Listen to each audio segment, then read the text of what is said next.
Hello and welcome to Indianomics. This week, the banking secretary told us that the government cannot give PSU banks too much money from the budget. Instead, the government wants to transfer its shares in PSU banks to a holding company and raise money through that company to capitalize PSU banks.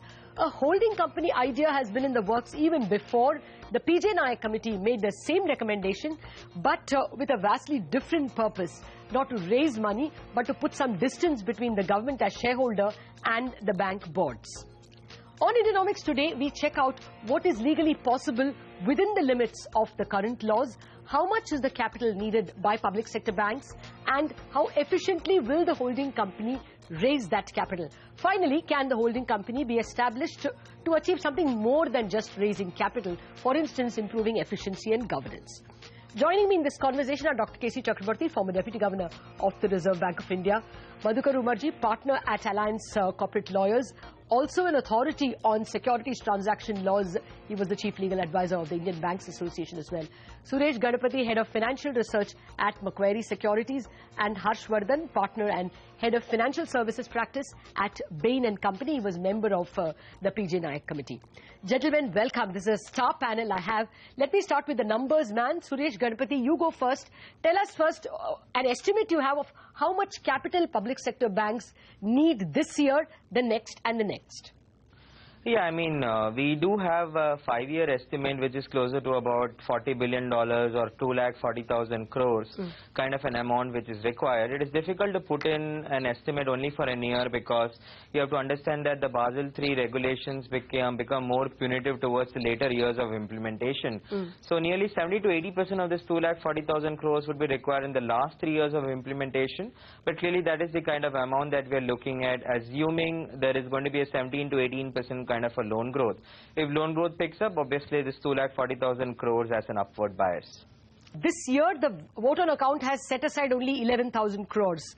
That by any stretch of imagination would be inadequate, you think? Indeed.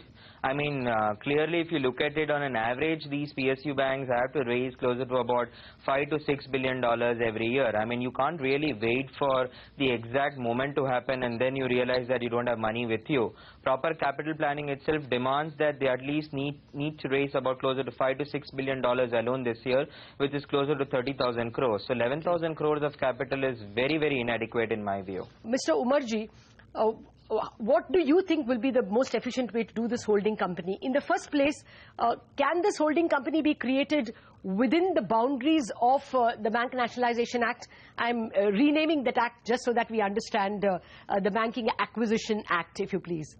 You will need an amendment to this law, and for this and the other issue is that the public sector banks are corporations established under the Act of Parliament.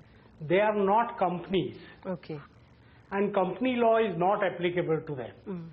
The entire provisions relating to shareholding, rights of shareholders, voting rights of shareholders, rights of the central government to constitute the board of directors, everything is provided by the Bank Nationalisation Act. The holding company is unlikely to be constituted under the Companies Act, that it will be a separate act with powers which will be more in sync with the Bank Nationalisation Act?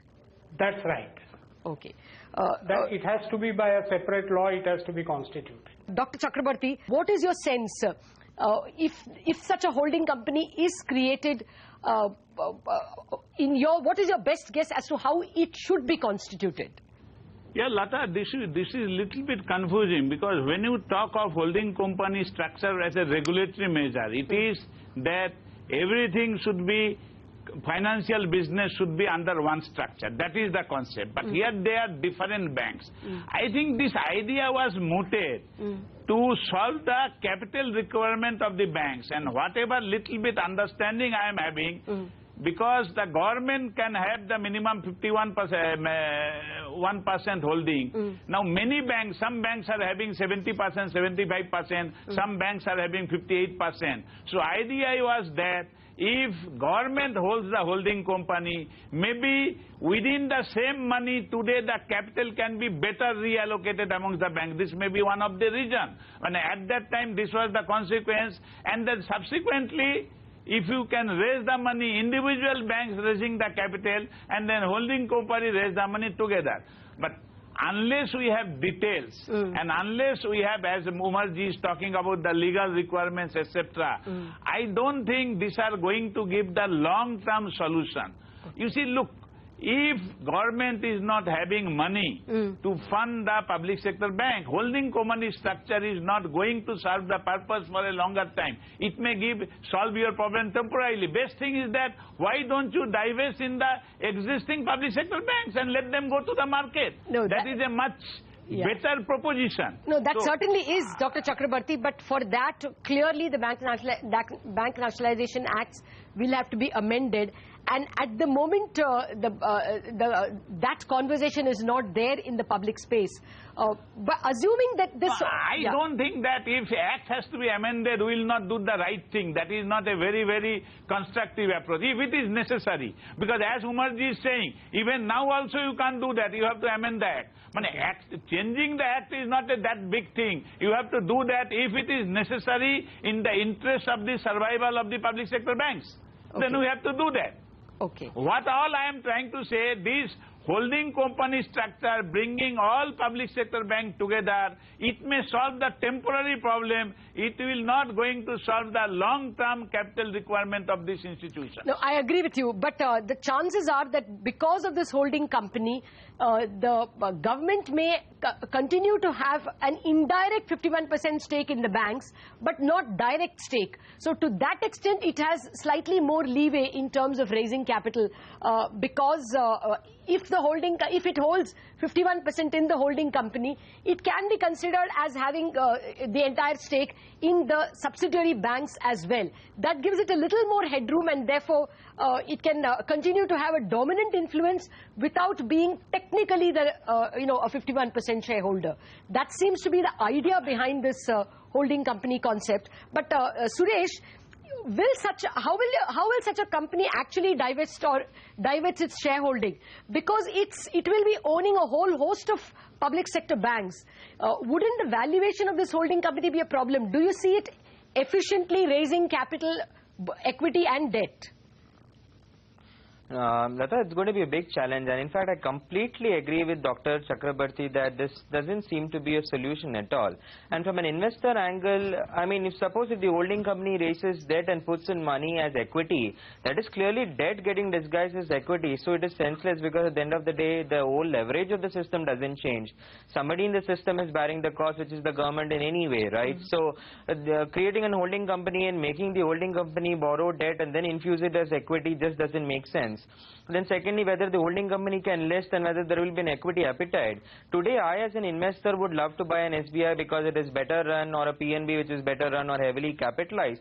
Why would I place a United Bank of India and others under the holding company, and then because it has all other banks, make the holding company borrow and then have an efficient capital allocation? From an investor standpoint, it just doesn't make sense for me to buy the holding company, right? So my money is getting distributed amongst the weaker banks, which is definitely not an investor like me would like it to happen. So to be honest, I really don't know how this holding company will work with respect to capitalization of these PSU banks. It will only work as a temporary stopgap arrangement. Okay. Well, Harshvardhan, what was the discussion in your own PJ Nayak committee? That has also spoken of the holding company as a bank investment company. Problems raised by Suresh and Dr. Chakrabarti would have been debated by you all. Yeah, so as you, Lata, said in your introductory remark, the mandate of the committee was governance and not the capitalization plan for these banks. And so effectively the committee looked at the holding company as a solution, as an answer in a broader transition path of improving governance in public sector banks. It's one of the 14 different things that a 14-step path that we have charted out. But even there, even over there, the problem that Suresh is raising would come, isn't it? That holding company, if it sold shares, if it divested its own shares, it will be, it could dilute the impact of a well-run bank because it has in its holding weak banks as well. Look, the committee did not deliberate too much on when the holding company lists and under what conditions and what the implications of that are. The holding company effectively was seen as a vehicle which takes away the ownership functions of the government, away from the government and into the holding company, so that the government remains an investor. So it's effectively a vehicle through which the government invests in the bank if it has to, and also a vehicle that therefore delivers better governance of these banks. I recognize all the issues in terms of listing and the holding company raising debt capital and so on, but honestly that's not something that the committee deliberated on because it was not its mandate. Okay. Well, actually, gentlemen, I have to take a break over here. But I'll come back and ask from each of you the more sensible way or the most optimum way in which the government can use the holding company model or any other model to raise capital, considering that it is now cash-strapped. We are back in a minute.